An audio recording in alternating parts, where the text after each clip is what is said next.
I have previously covered this book. I did it not too long ago reading, and it was it's The Things They Carried by Tim O'Brien, and it's a fiction book about military service in the Army and in relation to the Vietnam War.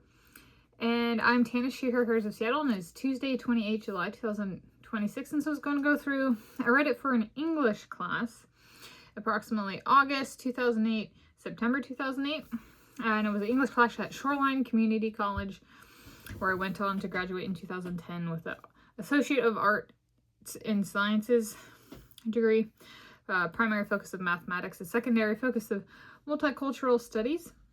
And we read the whole book for the class, and it was like an accelerated 4-week class, and so it was like an entire term in 4 weeks.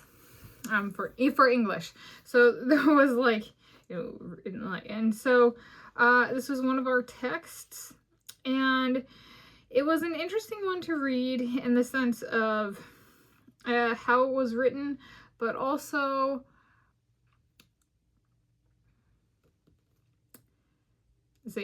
I started running with myself as my coach in January 2006, and so it's about being in the Army, and I think it was a really great book to read in the sense of I could make it about the course and the assignment and that kind of stuff.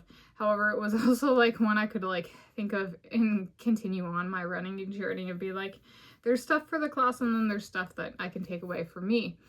And so it talks about like the weight of particular items and stuff like that. And I was like thinking about like running in the military would be so different and be such a different competition space than kind of like I ran track and field in 2007 and stuff, and it's like all posh, and bougie, and running on a track compared to being out with a pack and heavy artillery and like having to run for survival. And I'm a road runner, and I was back then, and so I was like, I'm closer than the fancy pants track runners, I did my track and field season, and then haven't competed in that kind of competition space since. I run. I just this morning I was out running, and I was running and a barred owl flew with me and flew close enough to me that I could have reached out and touched it had I tried to do so. So like I really like what I do. I like, being able to, I ran, the barred owl flew, and so we ran and flew together.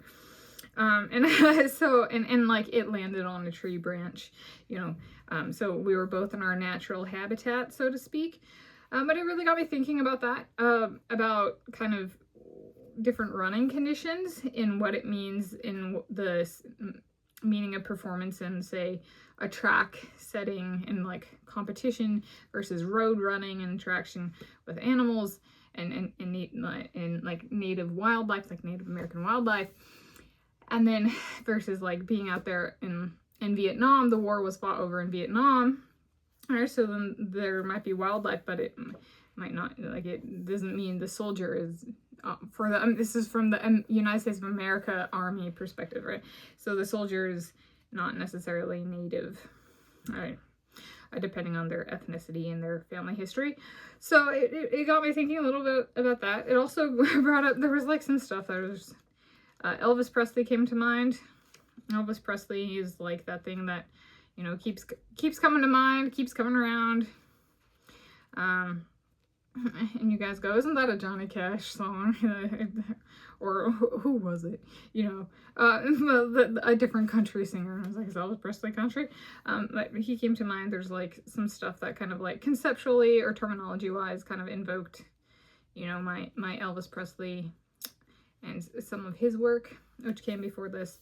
But it was a good one. So it really, for English, but Tanis takeaways. So I can make a video like this and be true to, well, it was about me, for me, what I gleaned for my own running, so to speak. So there we go. So notes for my August/September 2008 reading of The Things They Carried by Tim O'Brien.